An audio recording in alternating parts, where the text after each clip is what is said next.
अब फिर एक और कंसेप्ट क्लियर कर रखा है इस पवित्र सदग्रंथ ने कि परमात्मा ने किसी भी प्राणी को किसी अन्य प्राणी को खाने का आदेश नहीं दे रखा। मांस खाना अलाउड नहीं, इवन पशु पक्षियों को भी नहीं। मनुष्य का तो बात ही क्या है। अब देखना, यही इस पवित्र बाइबल का उत्पत्ति ग्रंथ हम पढ़ रहे हैं। 26-27 हमने पढ़ लिया प्रश्न नंबर। अब हम 5 पे आ गए हैं। 4 पढ़ते पढ़ते ये 5 पर पढ़ रहे हैं और ये 6वां दिन हम पढ़ रहे हैं। 5वां यहाँ समाप्त हो गया था। 6वें में भगवान हम 26-27 पढ़ लिया उसको।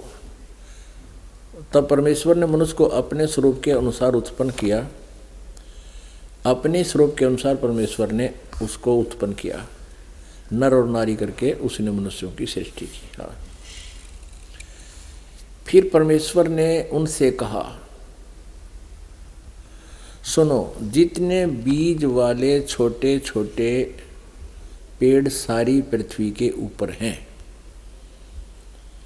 और जितने वृक्षों में बीज वाले फल होते हैं वे सब मैंने तुमको दिए हैं, वे तुम्हारे भोजन के लिए।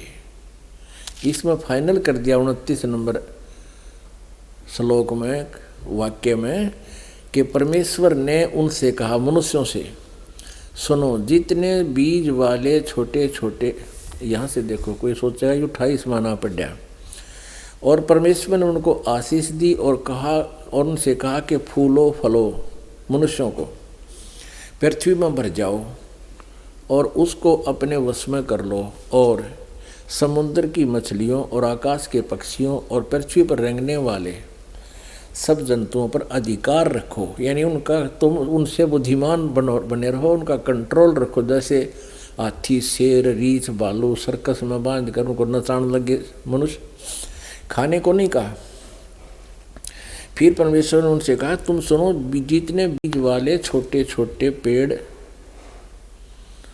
सारी पृथ्वी के ऊपर हैं और जितने वृक्षों में बीज वाले फल होते हैं वे सब मैंने तुमको दिए हैं, वे तुम्हारे भोजन के लिए। ठीक है। अब आगे देखो 30 में,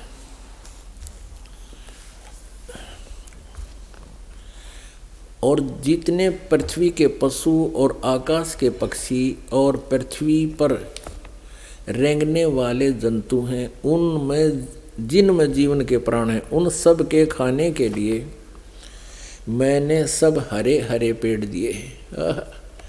और वैसा ही हो गया। तब परमेश्वर ने जो कुछ बनाया था सबको देखा तो क्या देखा कि वह बहुत ही अच्छा है। तो था सांझ हुई, फिर भोर हुई, इस प्रकार यो 6वां दिन हो गया। यूं आकाश और पृथ्वी और उनकी सारी सेना का बनाना समाप्त हो गया। और परमेश्वर ने अपना काम जिसे वह करता था 7वें दिन समाप्त किया, और उसने अपने किए हुए सारे काम से 7वें दिन विश्राम किया।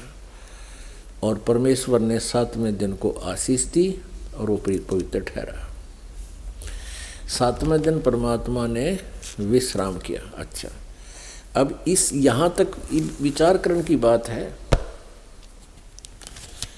एक बहुत ही अच्छा विचारणीय विषय है कि परमात्मा जो पूर्ण ब्रह्म था, पूर्ण परमात्मा ने सृष्टि रची और 6 दिन में सारी रचना रच कर 7वें दिन वो परमात्मा तो चला गया इस काल को ये पृथ्वी आधी देकर। कहाँ चले गए? अपने सतलोक में तखत पर जा विराजे, तखत पर जा विराजा, वहाँ बैठ गया। अब इससे आगे जो भी पवित्र बाइबल में यदि कहीं पर कोई मांस खाने का आदेश है तो पूर्ण परमात्मा का नहीं है, वो किसी अन्य देवता का, फरिश्ते का, पितर का या भूत का आदेश है।